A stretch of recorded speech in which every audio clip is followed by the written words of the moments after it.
Molyneux. So if you would like to carry on, Jocelyn, I'll allow you to introduce yourself and thank you for setting this up for us tonight. No, I mean, thank you. I'm so excited. I'm so thrilled to be here with TAG. I mean, I remember attending your meetings at Ryerson, you know, what feels like a decade ago, and just being so in awe of all these folks coming together around urban agriculture, so passionate about making a difference. And to this day, I think your listserv is still the best resource for urban agriculture information in the city. So I always point people in that direction. So yes, very, very excited to be here. And I'm thrilled to be answering questions at the end of the presentation. Just throw those in the chat. Of course, we also will be giving away some soil booster at the end of the presentation as well. You do have to be here to be the winner. So so keep that in mind. I know it's beautiful outside. Your garden or your balcony might be calling.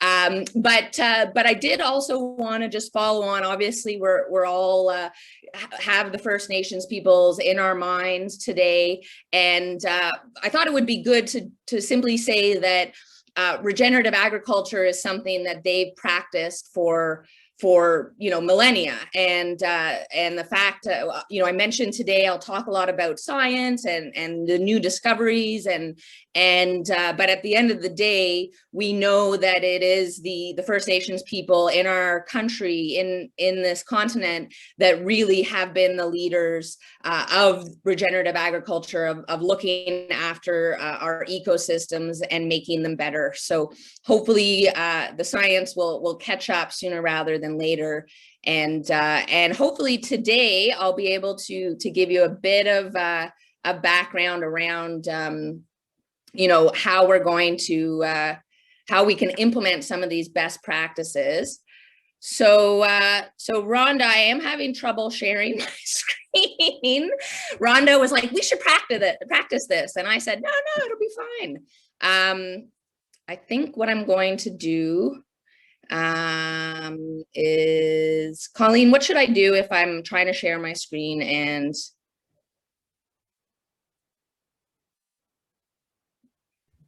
I thought I was helping you share your screen, but I was activating mine. So let's see, I'm going to change the settings here. I was going to say, Rhonda, if you can just make sure that Jocelyn is the primary right now. Yep, you should be able to share right now.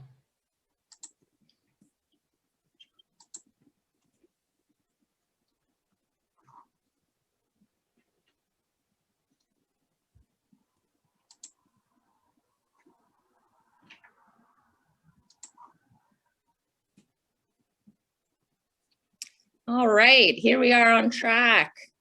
Okay. There we go. Nice.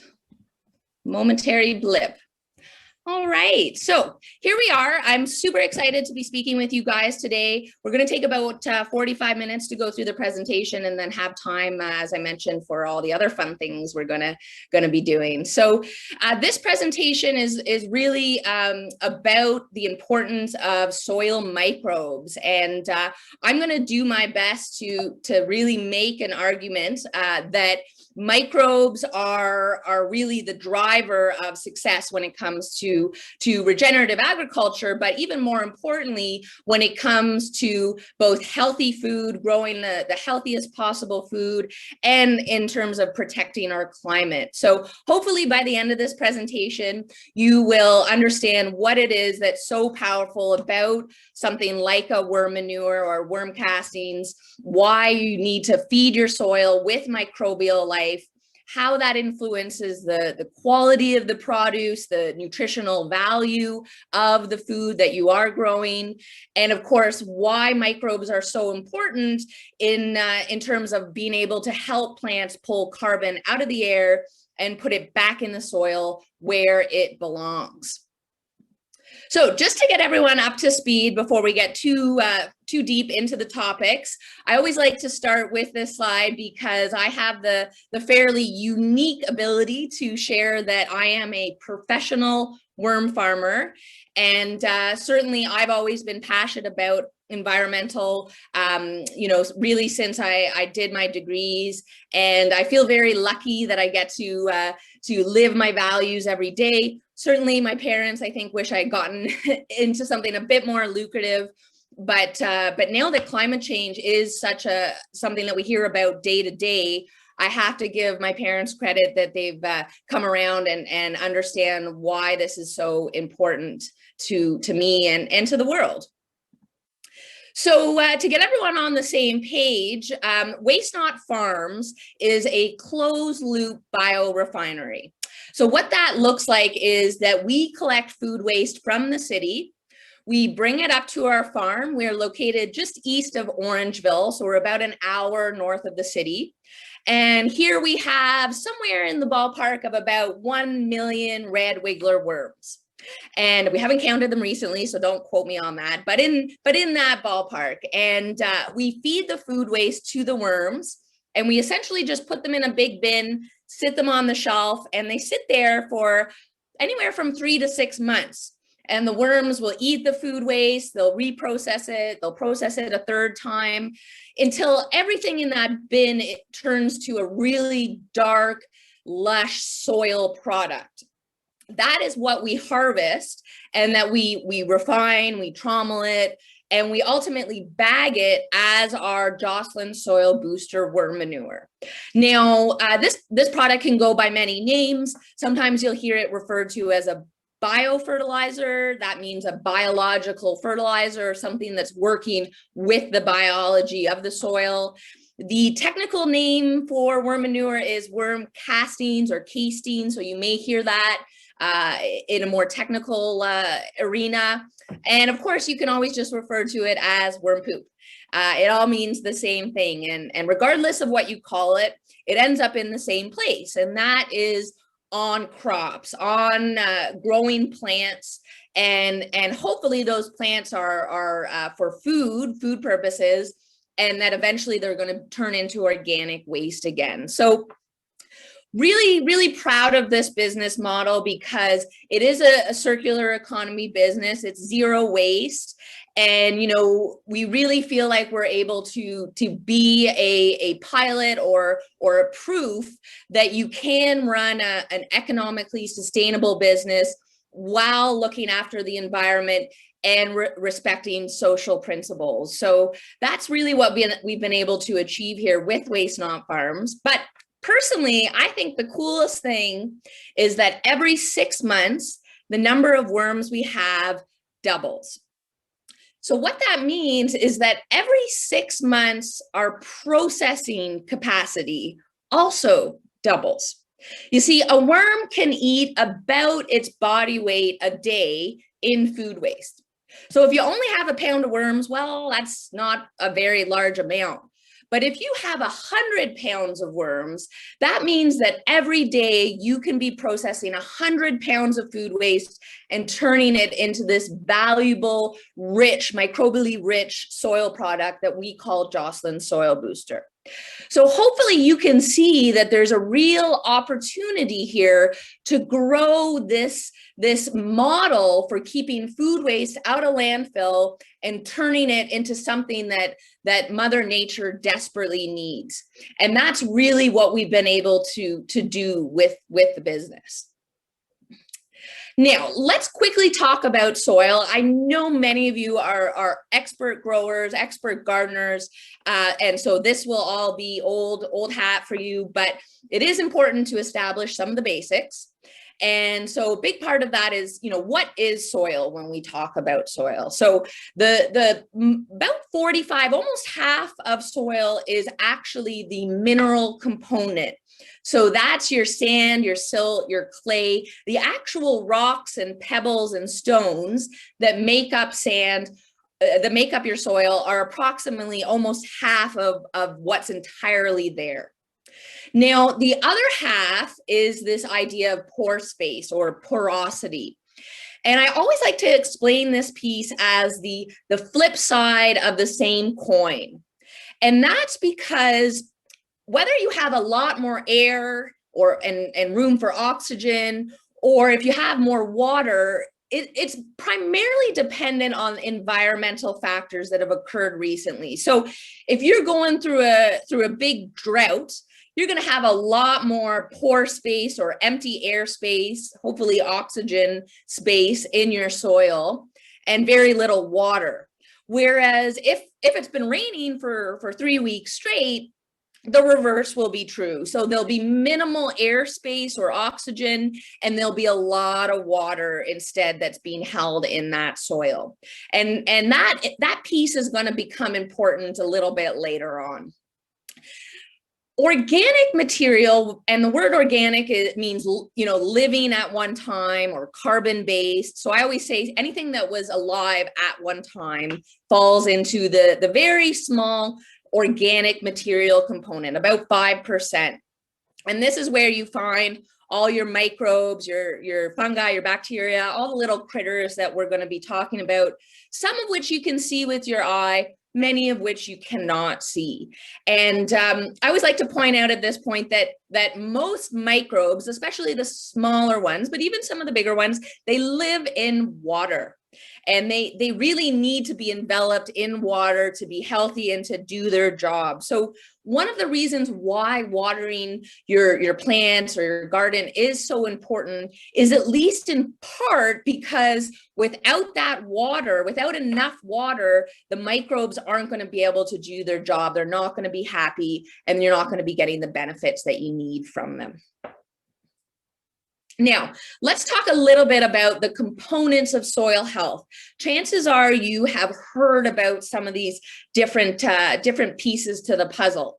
So when it comes to physical components, this is where you have things like the structure or the porosity of your soil. Is it more sandy? Is it more clay? Is it a mix? Those things all fall into the physical structure of your soil. In terms of the chemical structure of your soil, this is where you see things like pH, or if you've had your soil tested and there's evidence of heavy metals. These are all chemical aspects. And finally, there's the biological aspect. So this is the living, or was living at one time, aspect. And all of these, the three of these different parts of soil, or they do work together, they do influence each other. But I'm going to try and make the argument that the biological component is the most important, that it is actually the driver of the other two, of the physical and the chemical component. And we're going to get to that in just a moment.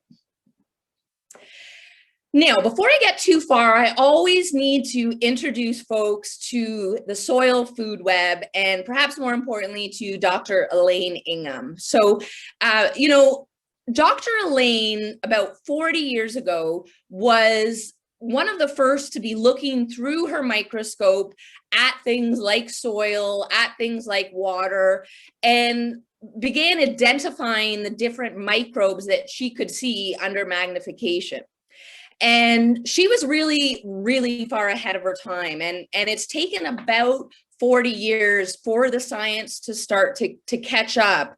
And I would strongly suggest, if anybody's, you know, really passionate about regenerative agriculture, after we're done this presentation, like, this presentation is quite high level.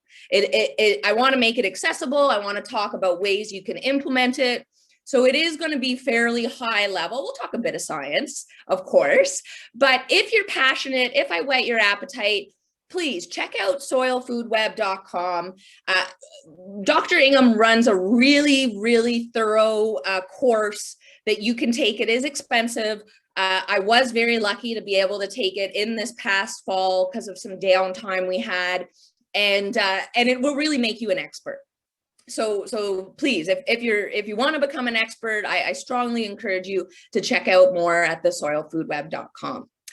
Now, I do want to speak just briefly about some of the different aspects of the soil food web. So I know it's a little bit hard to see, but at the very top on the left-hand side, you'll see the word photosynthesis.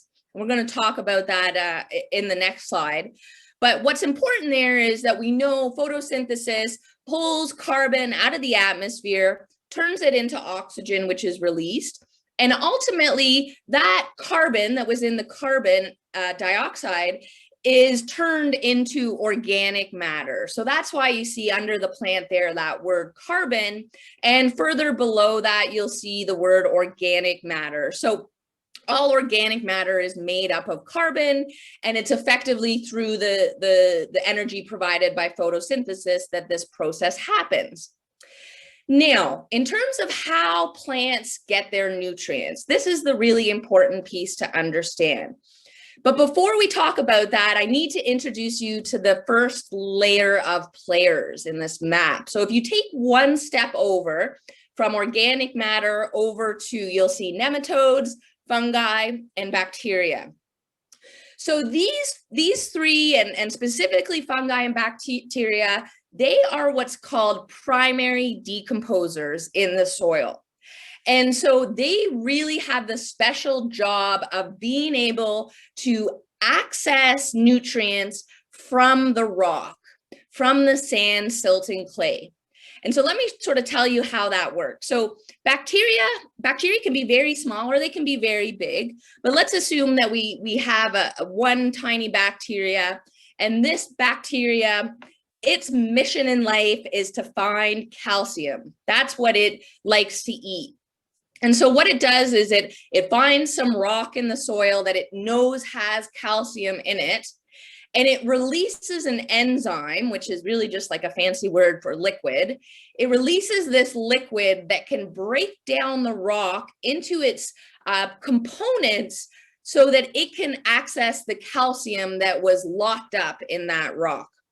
So that bacteria will absorb the calcium and use it for its own purposes. Then it'll go on to the next rock, find another piece of calcium. Now we need to talk about the secondary decomposers in the soil. So if you move a step over, you're going to see arthropods, nematodes, and protozoa. Protozoa is really where I want to focus, because this includes things like your amoeba, your flagellates, and your ciliates. And so here's what happens with these guys. Let's say we have an amoeba, it's floating around, and amoebas love to eat bacteria, but they don't just eat 1 or 2 or 3 bacteria in a day. They eat upwards of 10,000 bacteria each day. So what that means, let's say this amoeba ate 10,000 of these bacteria, and each of these bacteria had absorbed 1 unit of calcium that it had been able to access from the rocks.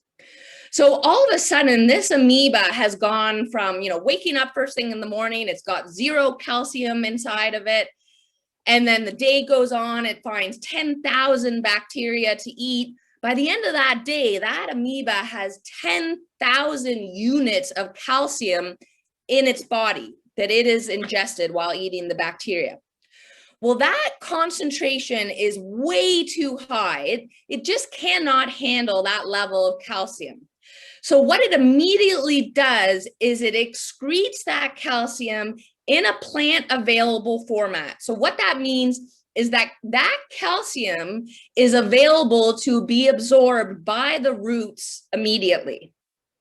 So you went from having calcium in a rock, which was totally inaccessible to everyone except for that little bacteria with its special enzymes, to having calcium in a slightly different format that is totally available to any of the roots that are in that area and need it to absorb it up.